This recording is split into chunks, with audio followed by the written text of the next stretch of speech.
going on, guys? Sammy's Tech Help here, and today we are finally unboxing the iPhone X. Now, it took a little bit for me to actually get a hold of this device, as it is under a lot of demand at the moment, but I finally did get one, and we're going to go ahead and jump right into the unboxing. So first, we're just going to go ahead and flip this guy over, and just cut the tape right down here, and it'll open up just like this.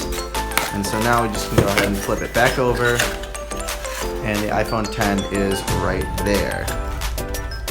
It kind of just folds out right like this, and the plastic on the box here actually secures it in place so it does not get damaged during shipping, which is very nice to see on Apple's part. And yeah, so this iPhone has been probably thrown around. I actually traveled with it as well in that box, and as you can see, the box itself is in perfect condition. So Apple did a great job with shipping this guy. So yeah, let's go ahead and jump right into the actual unboxing.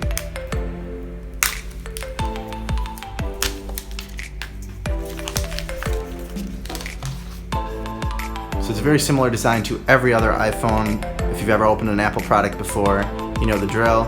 Pull off the box, designed by Apple in California.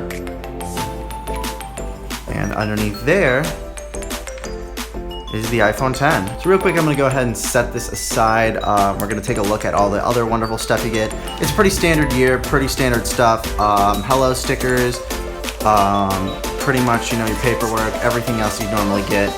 But this year, actually, the hello information could be very useful because of the new gestures that the phone has, which we will get into when we actually set this guy up.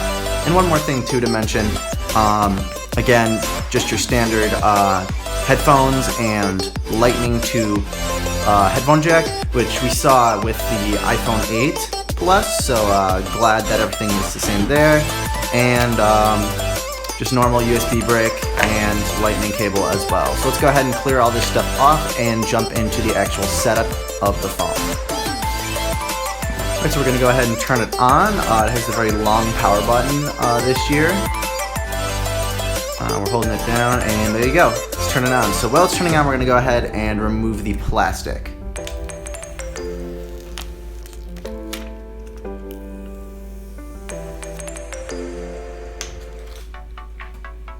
So one of those things you really don't notice from the pictures, especially when it was on that black screen, is the home button. It is so apparent when you first get this in your hands, the lack of a home button and how crisp this screen is. So let me go ahead and readjust and refocus the camera so you guys can get a good look at the screen of this phone while I set it up. Alright, so let's go ahead and set up the phone now. So we're going to start by swiping up and pressing on English there and United States. So once again, like the iPhone 7, or rather the iPhone 8 Plus, you have the quick start option, which if you have another device on iOS 11, you can just put it right next to it and it will automatically transfer everything over. I don't at the moment, so we're just going to go ahead and set it up manually.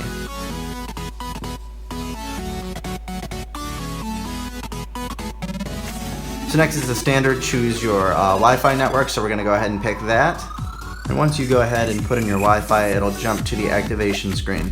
Now I'm going to skip over this because the way that I got my phone is a little funky with activation, but for you, if you get this either with SIM-free or through your carrier, it should be a very standard procedure and should just automatically set up and work, or just have a button or two that you press. Very self-explanatory though. So next it's going to go ahead and prompt me about Face ID. There's a million setup videos online. For the sake of time, I'm going to go ahead and skip that for now. We're going to set that up later in settings. And again, with the passcode, same deal. We're going to set that up later in settings.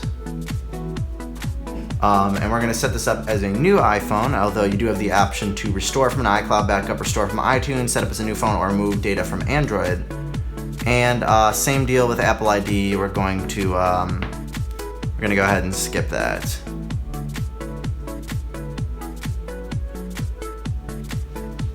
And agree to the terms and conditions. And we're going to go to custom settings here. I like to go to custom settings. It just allows you to kind of go through things like location services, which of course I'm going to enable. Same with Siri. Set up Hey Siri later. And not share analytics with Apple. And this year they also have a True Tone display, So they're just letting us know that we can either enable this or disable this. We're going to keep it on and continue.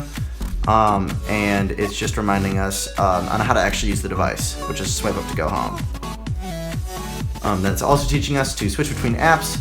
We swipe up from the bottom and pause to show the app switcher, which I believe you also, if you kind of like swipe it to the right like that, it'll go faster. But I'm gonna go ahead and continue. And control center is from the right, and I believe notification center is from the left. So let's go ahead and get started. So here is the phone. Honestly, I can say that this phone not only looks but feels incredible. The screen itself is very bright and vibrant. The notch is actually not that noticeable, which a lot of people I know, a lot of reviewers have already said, you really don't notice the notch, but it is true. Just even looking at this and setting it up, it just sort of becomes part of the phone. You don't even notice it at all. Overall though, this phone is super awesome, super fluid and responsive, beautiful screen with great colors. You cannot really get the same colors as they are in real life. You can't really see how vibrant they are through a camera, so I do recommend, if you can, going out to a Best Buy or to a Apple store and just checking it out for yourself. But also, if we go ahead, lock this, you don't even know, like you can't even tell which side is the top, which side is the bottom, except for the little earpiece cutout, because it really is that sheet of glass that Johnny Ive was going for with this design. If we flip it around to the back, again, same story. Sorry, my camera's freaking out a little bit here with the light reflection, but this phone is just gorgeous. It just sort of flows all around. And yeah, my only one real gripe so far with it is the camera lens bump, because when you're typing, it just is not. It's just not great. But yeah, I'm gonna go ahead now, do a quick video recording between this and my iPhone 7 Plus, and I will show you the differences between the two.